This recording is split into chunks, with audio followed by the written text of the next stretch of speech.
வணக்கம். பீகார் தேர்தல் வாக்காளர் கருத்து கணிப்பு தற்போது வெளியாகி இருக்கிறது. இது குறித்த கூடுதல் விவரங்களை வழங்குவதற்காக நம்முடன் டிஜிட்டல் பிரிவு தலைவர் ஆனந்த் இணைந்திருக்கிறார். அதற்கு முன்பாக தமிழ்ஜனம் யூடியூப் சேனலை சப்ஸ்கிரைப் செய்யாதவர்கள் சப்ஸ்கிரைப் செய்து கொள்ளுங்கள். வணக்கம் ஆனந்த். தற்போது பீகார் தேர்தலுக்கான வாக்காளர் கருத்து கணிப்பு வெளியாகி இருக்கிறது. குறித்த முழு விவரம் என்ன, விரிவாக வழங்கலாம்? தற்பொழுது பெரிய ஒரு ஹாட் லைனாக போய்கொண்டிருக்கக்கூடிய சமாச்சாரம் என்ன அப்படின்னு சொன்னால், பீகார் தேர்தல் தான். நாடாளுமன்ற தேர்தலில் பாஜக சந்தித்த சர்க்கிளுக்கு பிறகு பாஜகவினுடைய அத்தியாயம் முடிஞ்சு போயிடுச்சு. இனிமேல் ராகுல் காந்தியினுடைய நேரம் காலம் அப்படின்னு சொன்னாங்க. ஆனால் அதை தொடர்ந்து வந்த மகாராஷ்டிரா, ஹரியானா மற்றும் டெல்லி தேர்தலில் பாஜக அமோக வெற்றி பெறுது. ஜார்க்கண்டில் தோக்குது. இன்னும் ஈஸியாக சொல்லணும்னா, ராகுல் காந்தி மாதிரி சொல்லணும்னா, ஜார்க்கண்டில் ஓட்டுச்சோரி நடக்கலை, மகாராஷ்டிரா, ஹரியானா மற்றும் டெல்லியில் ஓட்டுச்சோரி நடந்தது. என்னங்க இது? ஒரு நம்ம ஸ்கூலில் நான் படிக்கும்போது ஃபெயில் ஆகிட்டேன்னா எங்கள் வீட்டில் கேட்பாங்க, ஏன்டா ஃபெயில் ஆனேன் அப்படின்னு. நான் படிச்சுட்டு போனேன், சார் புக்கில் இல்லாத கேள்வியெல்லாம் கேட்டார் அப்படின்னு. ஸோ அந்த மாதிரி தான் இருக்குது ராகுல் காந்தியினுடைய இந்த பேச்செல்லாம். சரி, அது ஒரு பக்கம் இருக்கட்டும். இப்போ நம்ம பீகார் தேர்தலுக்கு வருவோம். நிறையா கருத்து கணிப்புகள் வந்துட்டுருக்கு. அதில் நம்ம இப்போ எடுத்துருக்கக்கூடிய கருத்து கணிப்பு எதுன்னு பார்த்தீங்கன்னா, டீப் டவுன் அனாலிசிஸ். ஏன்னா இவங்க அதாவது பெருவாரியான நேரங்களில் சரியாக கணிக்கக்கூடிய ஒரு இணையதளத்தில் இவங்க பதிவிடுவாங்க இவங்களுடைய ரிசல்ட் எல்லாம். ஸோ கிட்டத்தட்ட இவங்க சொல்கிற ரிசல்ட்டும் வரக்கூடிய ரிசல்ட்டும் ஒரே மாதிரி இருக்கும். அது நம்ம மகாராஷ்டிரா, ஹரியானா, ஜார்க்கண்ட், டெல்லி எல்லா இடத்துலையுமே பார்த்தோம். ஸோ அவங்க இப்போ பீகார் தேர்தலினுடைய ஒப்பீனியன் போல் வெளியிட்டிருக்காங்க.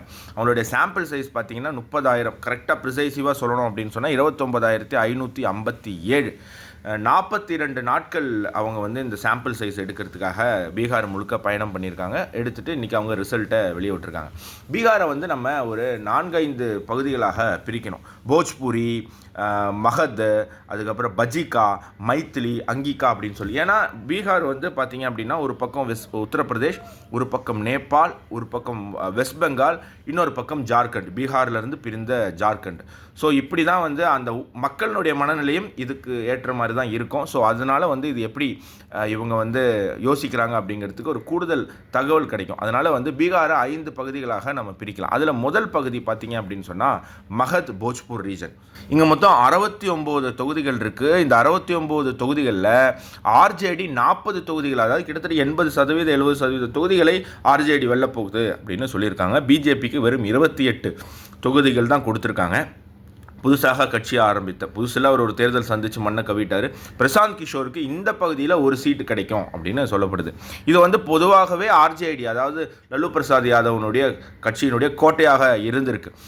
இங்கே பட்டியல் சமுதாய மக்களுடைய வாக்கு மிக முக்கியமாக கருதப்படுது. இங்கே இந்த பேலட் ஓட்டு நடந்துட்டு இருக்கும்போது, இப்போ நம்ம இவிஎம் வச்சுருக்கோம், இதுக்கு முன்னாடி அந்த பேப்பரில் சீல் பண்ணி போடுவாங்கள்ல, அந்த மாதிரி நேரத்தில் துப்பாக்கி எடுத்துகிட்டு வந்துடுவாங்க. இந்த ஆர்ஜேடிக்காரங்க துப்பாக்கி எடுத்துகிட்டு அந்த பூத்தை கேப்சர் பண்ணி, அதாவது உண்மையான ஓட்டுச்சோரி, இப்போ ராகுல் காந்தி யார் கூட கூட்டணி வச்சுருக்காரோ இந்த மாதிரி உண்மையான ஓட்டுச்சோரி நடந்த பகுதிகள் இது. இங்கே பிஜேபி தலைவர்கள் மேலே வைக்கக்கூடிய ஒரு குற்றச்சாட்டு என்னென்னா, அவங்களால பிஜேபி வாக்குகளை போலிங் பூத்துக்கு கொண்டு வர முடியறதில்லை அப்படின்னு சொல்லி. ஸோ அது இந்த தடவை நடந்தது அப்படின்னு சொன்னால் ஒரு டஃப் ஃபைட்டுக்கான வாய்ப்பு இருக்குது. இல்லைனா இந்த பகுதியை ஆர்ஜேடியை டாமினேட் பண்ணக்கூடிய காட்சி நம்மளால் பார்க்க முடியும். அதுக்கப்புறம் நார்த் பீகார் அப்படிங்கிறது நேபாளோட எல்லையை பகிரக்கூடிய பீகார் பகுதி. அந்த பகுதியில் பிஜேபிக்கு 46 தொகுதிகள், ஆர்ஜேடிக்கு 25 தொகுதிகள், ஜனஸ்வராஜுக்கு ஒரு தொகுதி. ஸோ 72 தொகுதியில் 46 தொகுதிகளை பாஜக வெல்லுது. 25 தொகுதியை ஆர்ஜேடி, ஒரு தொகுதி திருப்பி இந்த இடத்துலையுமே பிரசாந்த் கிஷோருக்கு ஒரு தொகுதி கிடைக்கிது. இங்கே பிஜேபியினுடைய கோட்டையாக இருந்து வந்துட்டுருக்கு. அதாவது குறிப்பாக கடந்த தேர்தலில் தான் பிஜேபியினுடைய கோட்டையாக முழுக்க மாறுது. அதற்கு முந்தின தேர்தலில் பிஜேபி அப்போ தான் இங்கே இன்ட்ரோட் பண்ணுது. இங்கே மக்களுக்கு மோடி கவர்மெண்ட் மேலே ஒரு மிகப்பெரிய ஒரு அபிப்பிராயம், நல்ல அபிப்பிராயம் இருக்குது. ஆப்ரேஷன் சிந்தூர் இங்கே மிகப்பெரிய ஒரு தாக்கத்தை, ஒரு நல்ல பேரை ஆளும் கட்சிக்கு ஏற்படுத்தி கொடுத்துருக்கு. அது மட்டும் இல்லை, இங்கே இந்த ஜங்கல் ராஜா பயப்படுறாங்க. லல்லு பிரசாத் யாதவ் உடைய வரலாறை நீங்கள் எடுத்து படிக்கணும். அவர் எப்படி சிஎம் ஆனார், அவருடைய பொண்ணு எப்படி டாக்டர் ஆனாங்க, அதுக்கப்புறம் அவங்க 2 பசங்களுடைய எஜுகேஷனல் குவாலிஃபிகேஷன். இன்னொன்று ஒரு விஷயம், ஒரு சம்பவம் சொல்லுவாங்க. அந்த பீகாரில் ஒரு மிகப்பெரிய ஒரு கவர்மெண்ட் டாக்டர் இருந்தாராம். அவருக்கு ஒரு கார் வாங்கணும்னு ஆசை. அவர் ரொம்ப வெயிட் பண்ணி அலைஞ்சு வெளியூர்லேருந்து ஒரு காரை இம்போர்ட் பண்ணுறார். கார் ஒரு வாரத்தில் அவர் வீட்டிலேருந்து கார் தொலைஞ்சிடுது. எங்கே போச்சுன்னே தெரியல. போலீஸ் கம்ப்ளைண்ட் பண்ணலான்னா அவருக்கு தான் சிஎம்ஐ டேரெக்டாக தெரியும். ஏன்னா பெரிய டாக்டர் அவர், அது பீகார்லேயே அவர் தான் பெரிய டாக்டராக. ஸோ அவர் என்ன பண்ணுறாரு, எனக்கு சிஎம்ஐ தெரியும், நான் சிஎம்கிட்டே டேரெக்டாக போய் கம்ப்ளைண்ட் பண்ணுறேன்னு கிளம்பி சிஎம் வீட்டுக்கு போனால் திருட்டு போன கார் அங்கே நிற்கிது. இவருடைய காரை யாரோ திருடி அதை சிஎம்கே கிஃப்ட் பண்ணியிருக்காங்க. அந்த கார் திருப்பி கிடச்சதா இவருதுன்னு சொன்ன உடனேனா அது கேள்விக்குறி தான். அது கிடைக்கல, இது எனக்கு பிடிச்சிருக்கு, நானே எடுத்துக்கிறேன் அப்படின்னு அந்த டாக்டர் அனுப்பியிருக்காங்க போல இருக்கு. ஸோ இப்படி ஒரு ஆட்சி தான் அங்கே லல்லு பிரசாத் யாதவ் தலைமையில் நடந்துட்டு இருந்தது. ஸோ அந்த ஜங்கல் ராஜ் அப்படிங்கிற ஒரு விஷயத்தை அந்த மக்கள் பயப்படுறாங்க.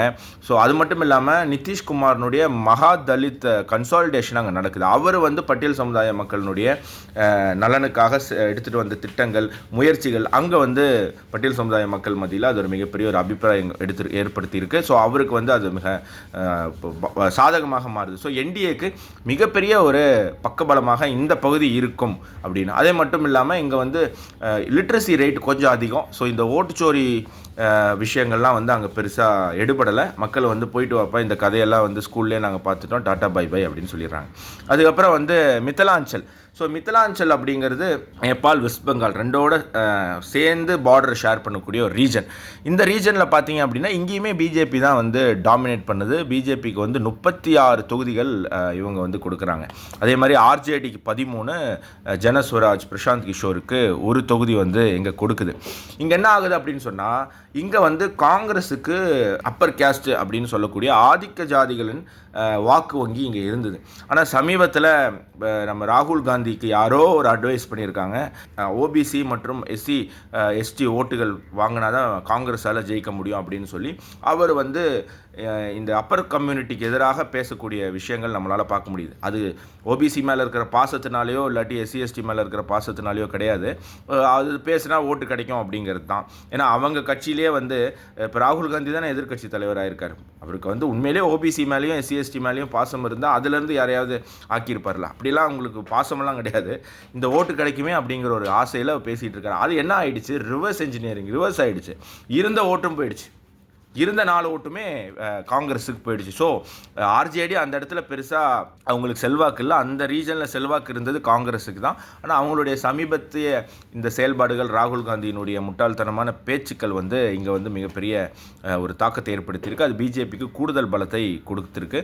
அது மட்டும் கிடையாது, இங்கேயுமே வந்து ஆப்ரேஷன் சிந்தூர்னுடைய தாக்கம் மிகப்பெரிய அளவில் இருக்குது அப்படின்னு சொல்லப்படுது. பிஜேபி மேலே சில அதிருப்திகள் இருக்குது அவங்களுக்கு.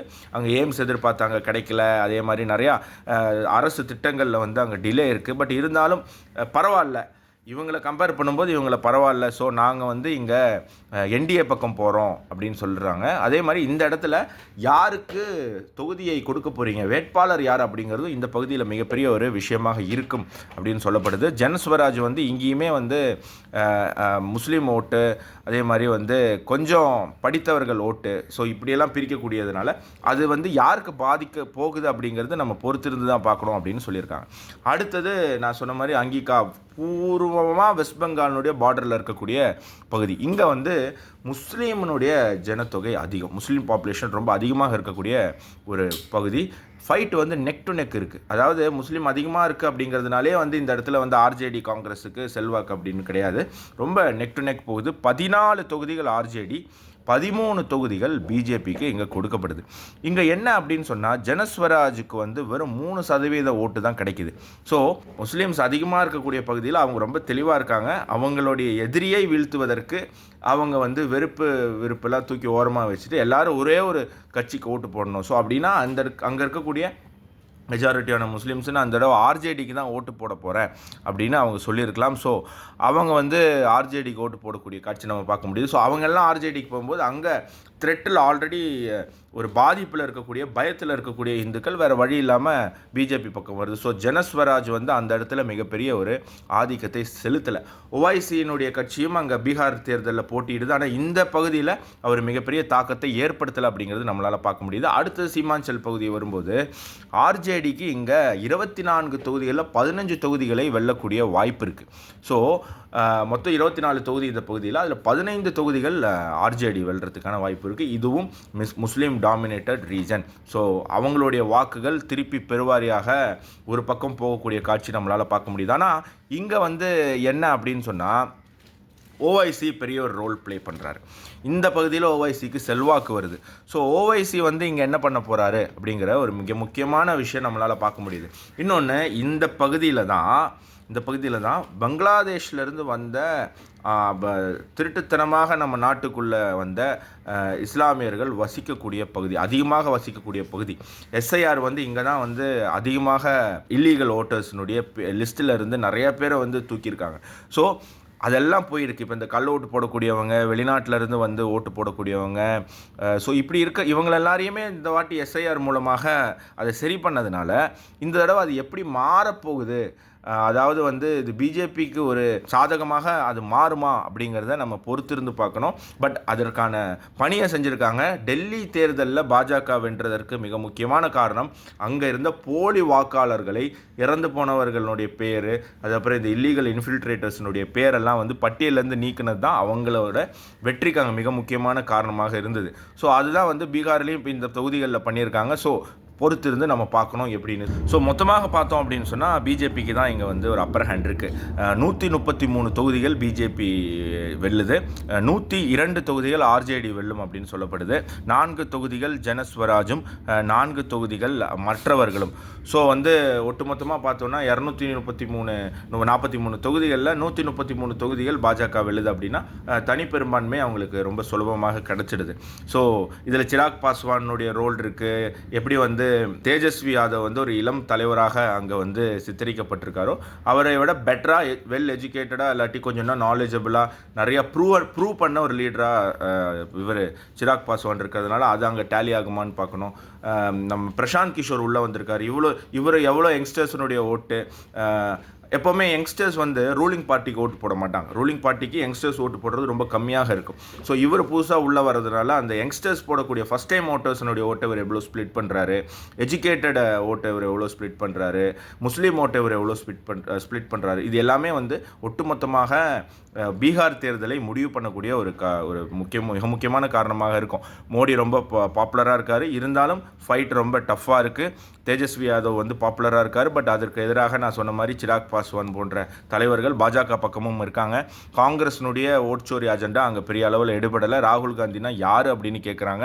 ஜங்கிள் ராஜ் மேலே இன்னும் ஒரு அதிருப்தி இருக்குது, ஒரு பயம் இருக்குது. ஸோ அவங்க ஜெயிக்கிறதுக்கான வாய்ப்பு இல்லை.